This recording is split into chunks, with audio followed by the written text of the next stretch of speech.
Hey, Patreon folks, you had mentioned how much you enjoyed when we brought you gossip, so that's what we're bringing you today for this bonus episode. Amanda and I are going to talk about Readers Take Denver and how fandom communities in romance seem to have evolved a little bit. And then I hit her with some, well, I thought it was lukewarm tea, but she told me it was quite piping hot. So I have some gossip for everyone, and that's why this is behind a paywall. Thank you so much for being part of the podcast, Patreon. Let me know in the comments on Patreon or in the Discord what you think of this episode. Thank you for supporting the show. Enjoy this little afternoon tea. I love when we do a bonus episode where it's like, let's put this behind a paywall because we're gonna discuss things. It's time for another afternoon tea. Yes. It is so afternoon. I'm drinking Diet Coke. No tea here. I have an electrolyte drink with salt in it. So, I'm drinking like grown-up Kool-Aid. You know how we used to have like Kool-Aid and Capri Sun? Now it's like electrolyte drinks, replenisher. It's Kool-Aid. I'm drinking grown-up Kool-Aid. I had a Capri Sun while I was in Korea. Is Capri Sun different? I'm now very curious because I love shopping for snack foods overseas. The one issue, and I don't know if they've changed it in the U.S. because I haven't had a U.S. Capri Sun in a while, but it was a paper straw. And trying to get that paper straw punctured through that plastic was not but I will say, love a Capri Sun, grew up having Capri Suns. A Capri Sun as an adult is like a thimble full of liquid. I inhaled that in one sip. It's like just and you're done. It's gone. So I petition the world to make adult-sized Capri Suns, please. That would be nice. I think that's a really good idea. There's all these celebrity like mixers and cocktails, and every celebrity has a tequila or a something. They got like tequilas and vodkas and rums. Why not just big Capri Suns? Everyone's carrying those giant garbage can sized Stanley water bottles. You look like you're carrying the recycling bottle with you. And there's just something about the Capri Sun experience. Yes. That I love. Just stabbing the straw in, the little pouch. I love it. And I would just love if there were more of it for grown-ups. That's all. I remember when Capri Sun kind of got like market saturation because it was invented in 1969. It was actually, I just looked it up because I was curious.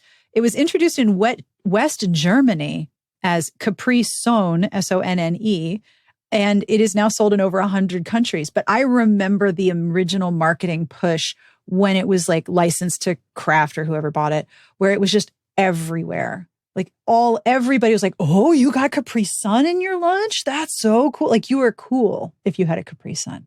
Yeah, everyone loved a Capri Sun. I'm so old.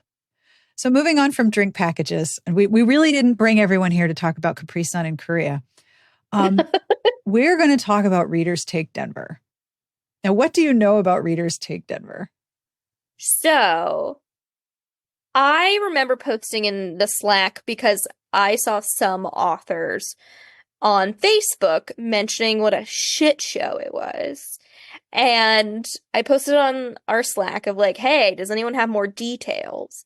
And the big issue that I saw, and I think there are several issues that have happened or have come out, was the Rebecca Yarros. They invited her to sign, and she has a big following. Like Fourth Wing was massive. Yeah. And she tried to inform Readers Take Denver that like they probably needed some extra accommodations. Yes. And she also needed extra accommodations because signing for so long is bad. I can barely write a check. Like by the time I get to the part, and there's some places like the school system only just started taking digital payments like last year. So I've been writing checks for a long ass time. By the time I get to the part where I'm trying to figure out how to spell 46, by the time I get to the my hand is like, what are you doing?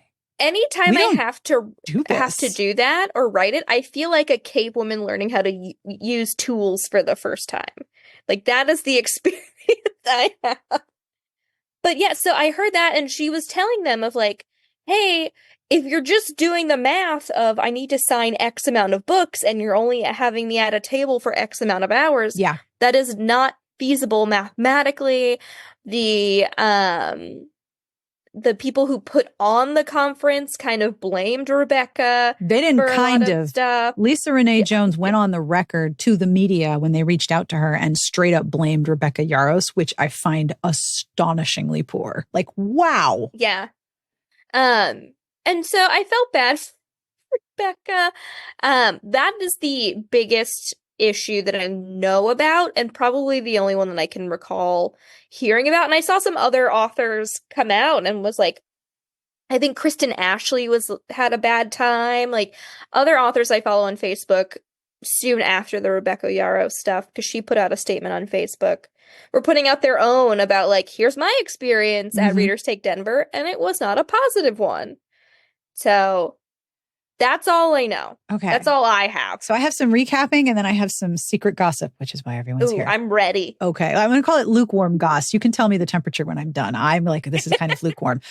So as you know, we've been talking about Romantic Times and the conference and the convention and how fucking huge it was. And it was big even in the older issues that we've read, like 250, 300 authors at a signing 25 years ago. Like, this was always a big operation.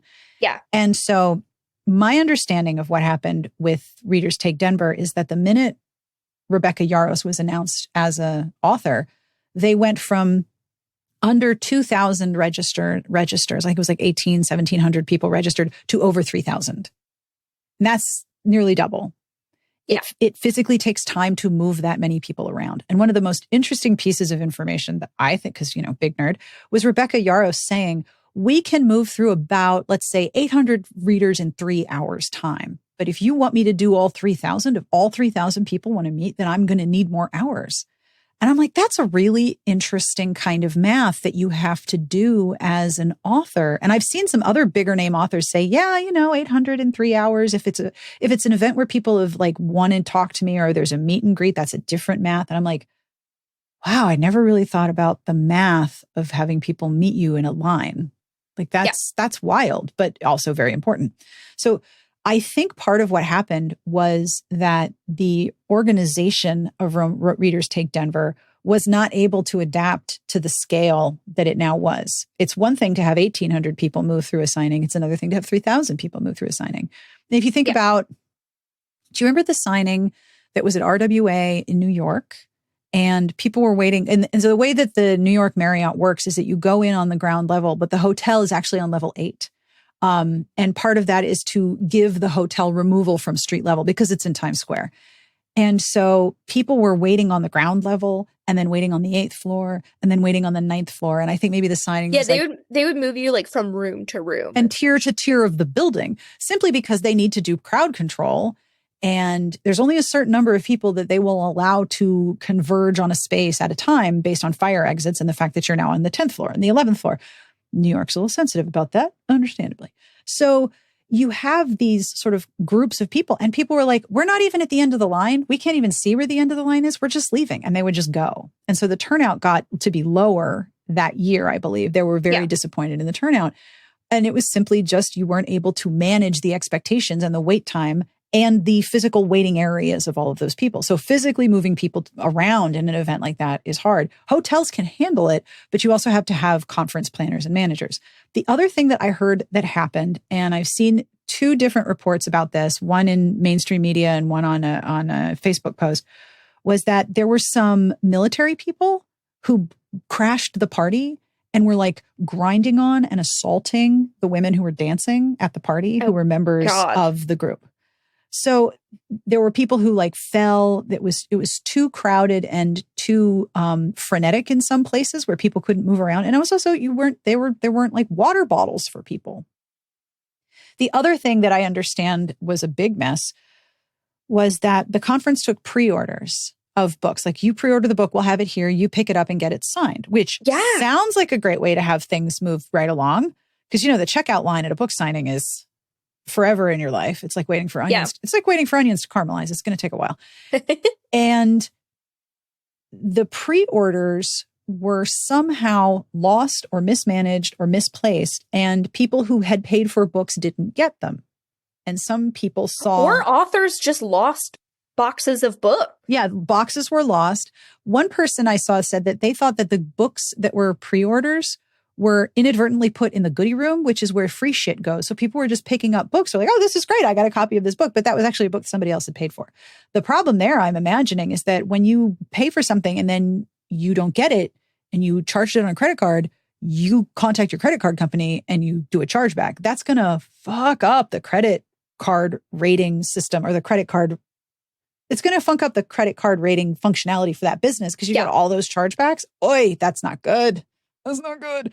So you had people who were not getting their books, people who weren't able to move around. And then there was something about like a WhatsApp chat where if you wanted to get into an event, you had to be in a WhatsApp chat with everyone. Oh. And that's how they were distributing information about where people were. I'm like, that does not sound very efficient. No, it doesn't. Also, I hate being in a group chat. Oh, yeah.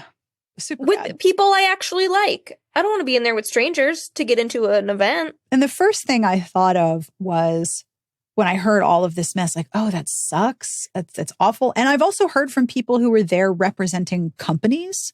They had a good experience. They had a completely different experience, probably because they weren't trying to get in front of Rebecca Yarros or another author to get a signature. They were there to do business. That's a completely different thing.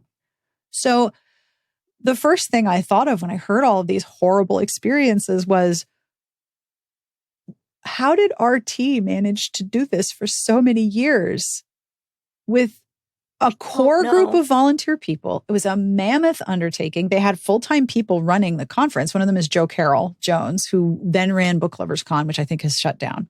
But she ran RT for like dozens of years. She knew how every piece worked. They even coordinated events that were happening outside the conference area. At RT? Like there was yes. Mm-hmm. Like, you know, the last one, I think this might have been when it became Book Lovers Con, maybe. But like in New Orleans. Oh, like, yeah, they had a bar crawl. Bar crawl. They had like a ghost tour thing. Mm-hmm. Like they had stuff that occurred even outside the conference center. And I think we've said this before of like, I have attended many a conference. I haven't attended a lot of book conferences, obviously, since the pandemic. And I don't really have a ton of interest too, but like no one so far to what I've seen has been able to replicate RT. Mm-mm. No, I haven't seen anyone be able to do that either. And it's really scale, interesting. Anything. Like they had some secret sauce. It was some secret Big Mac sauce. Yeah. Everyone's like, oh, it's just Thousand Island. And then they go to try to do it. And it's like, no, clearly it's not just Thousand Island. There's a secret ingredient. It's like the Colonel's herbs and spices. And also, I remember some years of RT when like more bloggers showed up and older attendees were like, oh, we don't like all these young bloggers. And I'm like, okay, well, you're going to have new generations entering your group. I think this is a new generation of post-pandemic. We're now gathering, and the relationship between authors and fans is different. And the collective behavior codes of fandoms are changing.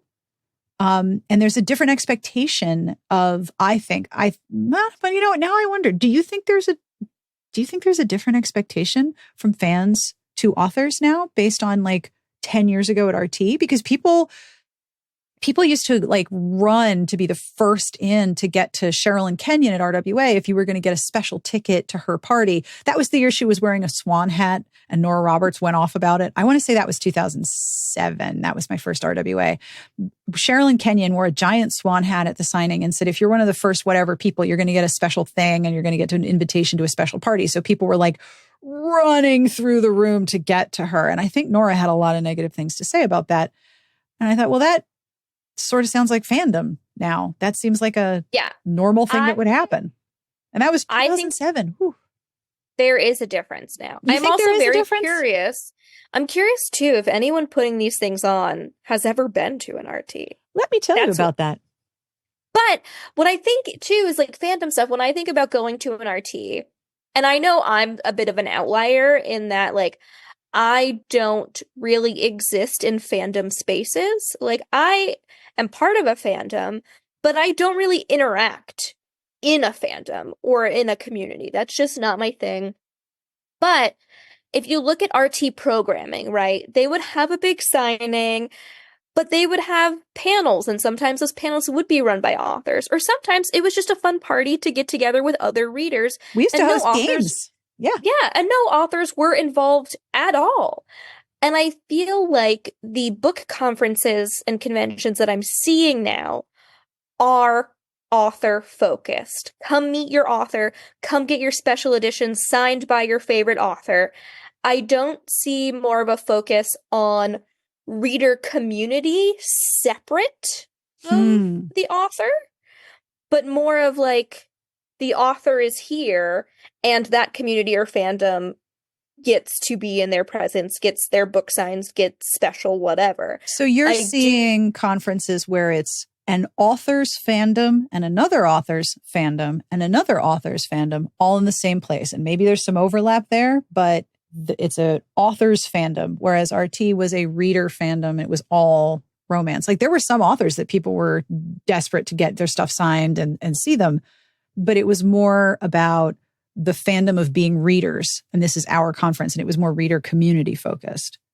That's a like really interesting perspective. Yeah. Yeah. You're going to get your book signed by Tamora Pierce, but then you're also going to go play like romance cover bingo, right? You know what I mean?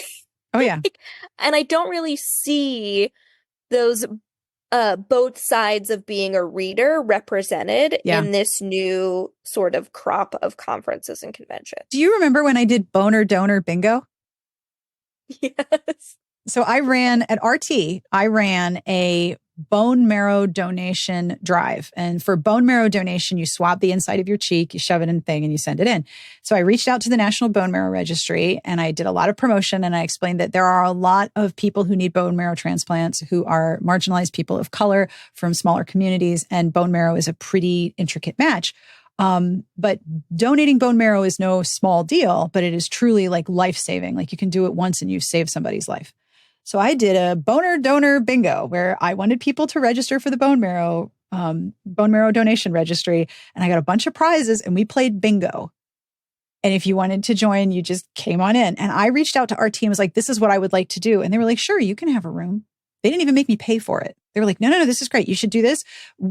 Absolutely. This sounds great. And then I had other authors going, oh my gosh, my friend was saved by a bone marrow transplant. Can I donate a book? Can I donate this? Can I talk to your group? Like, yeah, sure. Come on.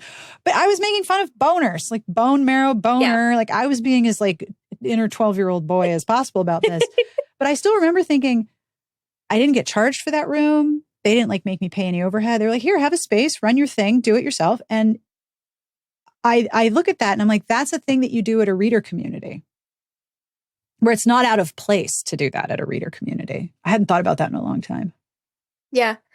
I think it's definitely more author community, like fandom community focused as opposed to like, identity focused of I am a romance reader or I am a reader. Which is one of the differences between something like Readers Take Denver and Steamy LitCon, because Steamy LitCon is about reading and sexual pleasure for the most part.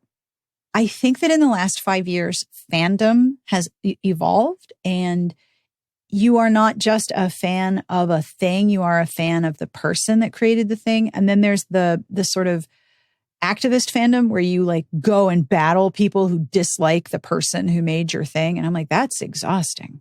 It's very identity driven. It is very identity driven.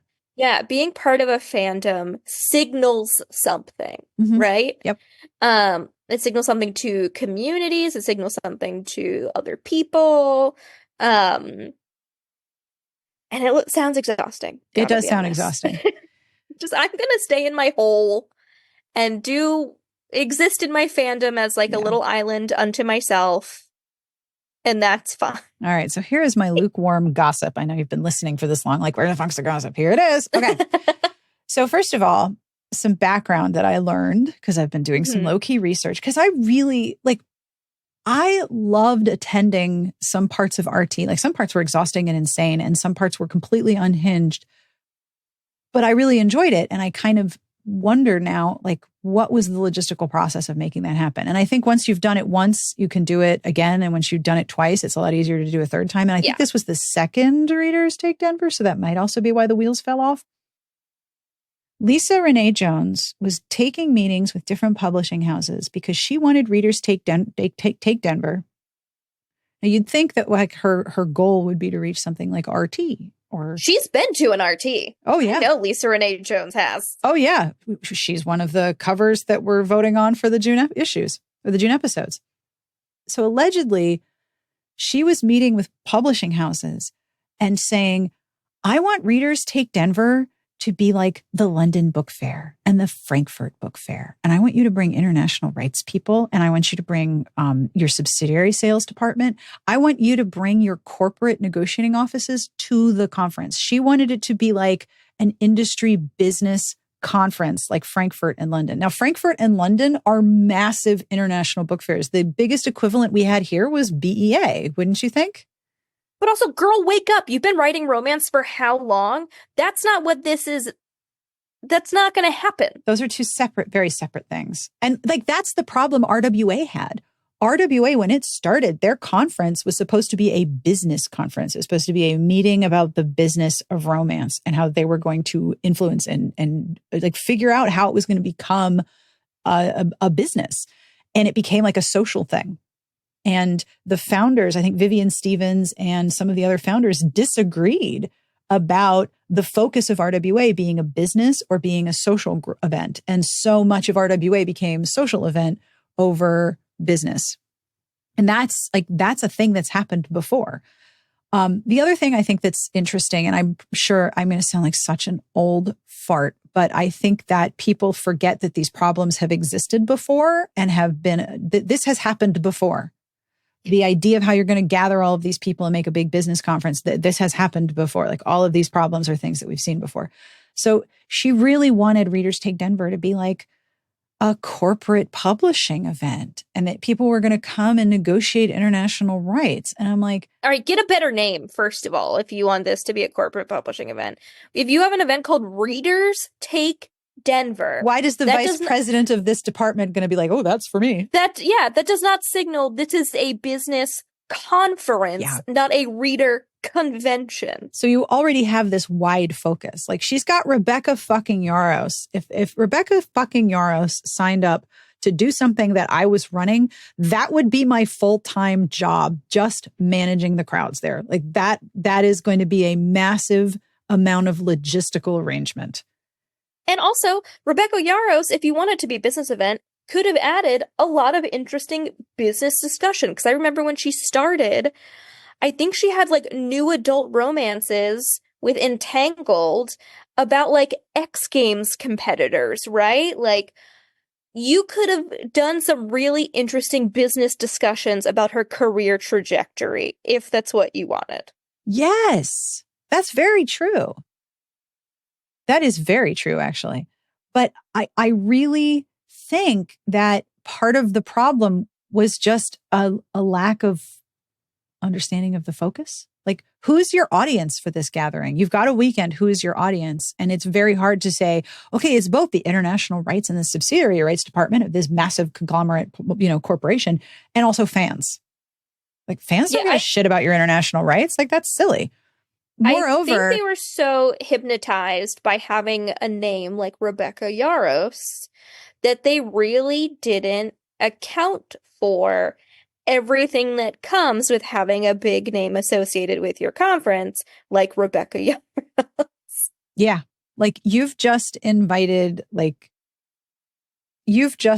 Taylor Swift to your restaurant for dinner. Like what are you going to do with the crowd? Like, do you remember when What's-His-Face got married in like Cape May, New Jersey last summer, and Taylor and Lana Del Rey, and I think it was Jack Antonoff got married.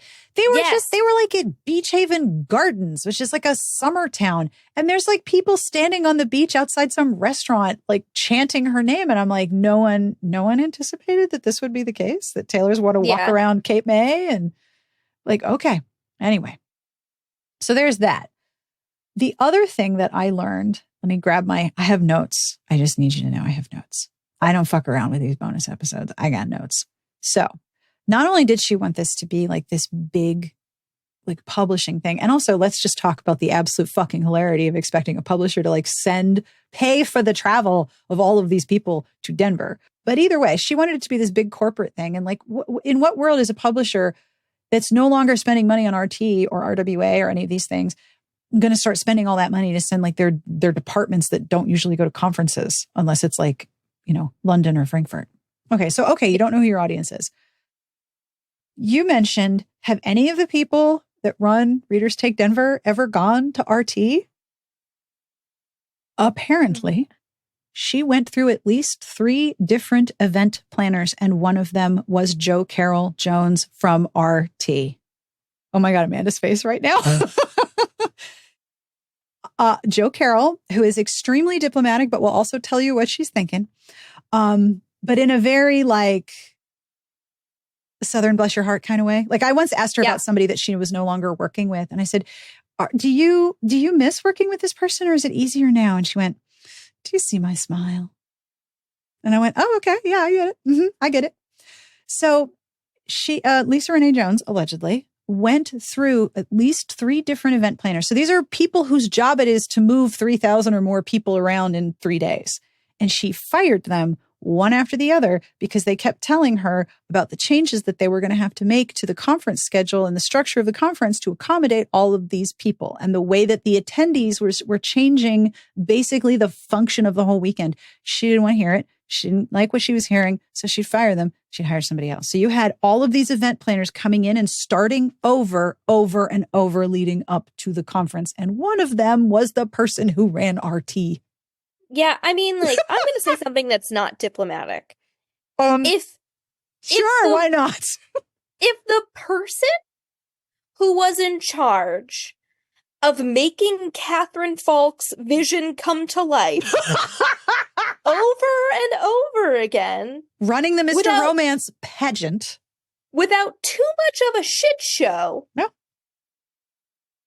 And you disagree with their line of thinking, and you think that they're wrong with those years and years of expertise and personality management? The problem is you. Like, oh, you think? Yeah. The problem is you. Look, I don't know where Joe Carroll lives. And do you want to go talk to her? Joe Carroll. If I would happily buy her many beverages of her choosing, alcoholic or non-alcoholic, for a completely off-the-record, unrecorded conversation. Just for me. Just for my own personal delight. She has her own website. It is JC Creative Solutions, author event planning. She has a little slideshow of, oh, and look, it's Damon Suede. Upcoming events on her website. Well, the last one was Book Lovers Con in 2020 in March. 2020 is the last thing on the website. So I don't know. I don't think this is up to date. No. Oh, Joe Carroll. Like, she knew how to run a mayhem-infused bonanza of a conference. Like, no, I'm good. I'm not even being shady. Like, I had a lot of weird, crazy experiences at RT. But I never heard anything like what people have said about Readers Take Denver. I've never heard anybody say anything like that. And it sounds like it was really, really bad. But if you want to hire, Joe Carroll Creative Solutions, the font that she's chosen has thorns on it, and I'm finding it very difficult to read. Anyway, I'll put a link in the post show notes about this. I'm trying to find out where Joe, where are you? We want to talk to you. Texas. I think she's in Texas. Yeah, I'm pretty sure she is. But her clients include RT Book Lovers Convention, Christine Feehan Fan Event, and the Laura Lee Reader Appreciation Weekend, or RAW. She had the person running RT and then fired her. Because, Joe Carroll was like, listen, we can't do it this way. And my understanding is that, Joe Carroll has been saying, well, we were involved for a time and we're not now. I'm telling you, she's very diplomatic, this woman. Little loony side. Yeah. But good how do you for her? So what do you think is the temperature of that goss? Is that like lukewarm goss, or is that like a little No, that's pretty good goss. Someone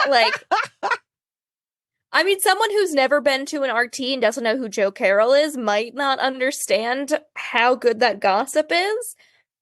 But anyone who has attended RT and has laid their eyes on Joe Carroll running around with the a conference core of the most loyal volunteers. Like the volunteers at RT, I used to interact with them. It was always the same people every year. They worked their asses off. I also appreciated that she had like a fresh hair dye right before so she was easy to spot. Purple, pink, blue. Purple and pink, blue, whatever you can imagine. Or like, there's Joe running by. But like, that's good gossip. As someone who has been to an RT who knows the time and effort. Yes, and you and I, Joe Carroll has put into these things. Yeah, and you and I are both like administratively minded people. Like if there's a thing, we are most likely going to be holding a clipboard. And you know, we are administratively, organizationally minded people. Like we organize stuff. Whenever we ran events at RT, like if we did the book recommendation party or anything, it was organized. Like we came in, you and I, and we had this set up. So we are organizationally, administratively, logistically minded people already. And that's like a commonality in all the jobs that we've held. So for us, like we have a lot of stories about RT, but we can tell you it did run well. For the size of it, it did run pretty well. But yeah, Joe Carroll was involved for a short time and then was like, well, guess I'm not. And you know, God, the people who got fired were like, whew, dodged a bullet. Yeah. I mean, I can't imagine how frustrating it is to be like, this has to change. And then being like, nope. Okay, well, not gonna. So yeah. I mean, I'm curious if they were fired or if some of them left because they were like, well, this is gonna be unsafe. So I'm not gonna stay here. Yeah. And help run an unsafe event. I cannot imagine how unpleasant that whole process was for everyone involved. But yeah, that was what I learned. And if any one of you have attended Readers Take Denver or a conference you want to tell us about, please tell us in the comments on Patreon. We want to hear about it. Yeah, one thing that we talk a lot about in the Smart Pitches Slack is hobby drama. Like there's the subreddit of hobby drama. I love hobby drama so much. It's one of my favorites. You know, when like, what is it? The Wool and Folk Craft Festival. There's more drama with that. I know. So if you have any, festival, conference, hobby drama, doesn't have to be romance conference related. We still want to hear it. Oh, we want to hear all about it. I want to hear every last detail. Was there like a big kerfuffle at the crochet gathering? I want to know all about it. We want to know. But yeah, that's the gossip. That was good gossip. You undersold it. That was good gossip. I'm never really sure how much of a gossip it is because for me, I was like, what? But like we've said many times, when you know this much about the ingredients of the sausage, a very small, insignificant thing makes us both go, wait, what? Yeah. So I have a question for you. Yes. Not today. I will leave this in. Okay. Would you be interested in hearing me tell you many stories about exactly how unhinged Catherine Falk was or is? 100%. Okay. So for the May 28th bonus episode, we're going to connect. And I just want to tell you, I have a document and it is now 4 pages of people sending me stories about Catherine Falk. I love that. And I will give you a little taste right now. Would you like a little taste? So do you remember in the last issue of RT, there was that ad from Diana Palmer, who was like, I will not be attending RT in Nashville. And anyone who says they're my sister is lying. And so I sent that to someone. I was like, look at this. And they replied and they said, well, this is probably because Catherine Falk had a habit of just publishing that an author was coming without them having agreed as a way to strong arm people into coming. And then I have more stories about that. I would be pissed. I don't like going anywhere. I still think about that thing you told me, that TikTok about millennials. Well, how far does Google say? It's 16 minutes. Oh, that's too far.